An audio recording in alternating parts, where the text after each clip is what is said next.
उन्हाचा पारा चढला। तेल्हारा तालुक्यात उष्माघाताचा धोका।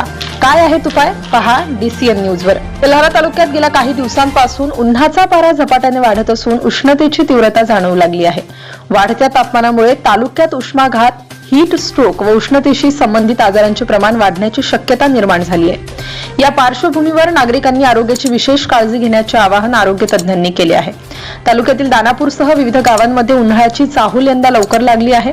दिवसेंदिवस तापमानात वाढ होत असल्याने नागरिकांना दुपारच्या वेळी उकाड्याचा मोठा त्रास सहन करावा लागतोय। विशेषतः शेतकरी, मजूर व बाहेर काम करणाऱ्या नागरिकांना उष्णतेचा जास्त फटका बसत असल्याचं दिसून येत आहे। उन्हाळ्यात शरीरातील पाण्याचे प्रमाण कमी होऊन डिहायड्रेशनचा धोका वाढतो। त्यामुळे कलिंगड, खरबूज, काकडी, द्राक्षे, पपई यांसारखी पाणीदार फळे खाणे फायदेशीर ठरते। तसेच ताक, लिंबू पाणी, नारळ पाणी यांसारख्या पेयांचा आहारात समावेश असल्यास शरीरातील इलेक्ट्रोलाइट्सचे संतुलन राखण्यास मदत होते।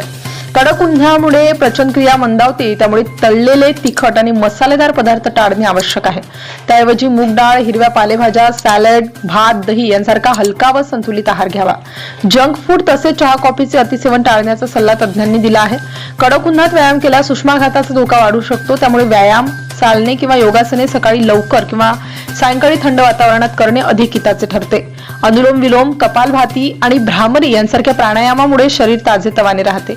उन्हाळ्यात सैल आणि हलक्या रंगाचे सुती कपडे वापरावेत। घराबाहेर पडताना डोक्यावर टोपी, कॅप किंवा रुमाल ठेवावा। शक्यतो दुपारी 12 ते 4 या वेळेत कडक उन्हात बाहेर जाणे टाळावे। वारंवार पाणी, पिके आणि शरीर हायड्रेट ठेवणे अत्यंत आवश्यक असल्याचे तज्ज्ञांनी सांगितले आहे। वाढत्या तापमानाच्या पार्श्वभूमीवर नागरिकांनी सतर्क राहून आरोग्याची योग्य काळजी घेतल्यास उष्माघातासारख्या गंभीर आजारांपासून बचाव होऊ शकतो, असे आरोग्य विभागाने स्पष्ट केले आहे। डीसीएन न्यूज करिता संपादक सागर खराटेसह नंदकिशोर नागपुरे। नमस्कार, मी डॉक्टर सतीश वाकोडे, तेल्हारा। आपणास या व्हिडिओद्वारे उष्माघाताबद्दल आणि उष्माघाताच्या लक्षणांबद्दल थोडी माहिती देऊ इच्छितो। सर्वप्रथम महाराष्ट्रामध्ये अकोला जिल्हा यामध्ये तापमानाचं प्रमाण हे खूप प्रमाणात वाढलेलं असतं। म्हणून त्या काळात आपल्याला जाणवणारी लक्षणे म्हणजे उष्माघात, त्यामध्ये उष्माघातामध्ये मळमळ होणे, गरगरल्यासारखे वाटणे, थकवा जाणवणे आणि त्वचा कोरडी पडणे आणि शरीराचं तापमान भरपूर वाढणे ही लक्षणे त्यामध्ये असू शकतात। अशी जास्त प्रमाणात जर लक्षणे असल्यास लवकरात लवकर आपल्या डॉक्टरांना दाखवणे गरजेचे असते। परंतु तो टाळण्याकरता आपण जर काही प्रमाणात काळजी घेतली तर हा उष्माघात आपल्याला टाळता येऊ शकतो। त्यामध्ये सर्वप्रथम दुपारच्या काळामध्ये म्हणजे 12 ते 4 या काळात उन्हाचं प्रमाण खूप जास्त प्रमाणात असतं। त्या काळामध्ये आपण बाहेर फिरणे टाळावे। अत्यावश्यक काम असलं तरच बाहेर निघा। नंतर आपल्या शरीराला पाण्याची गरज खूप प्रमाणात असते, म्हणून कमीत कमी 3 ते 4 लिटर पाणी पिणे अत्यावश्यक आहे।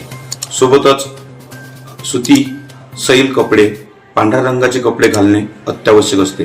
सोबत आजच्या आहार विहारामध्ये आहार घेत असताना सकस आणि पाणीदार आहार घेतला तो खूप चांगला असतो।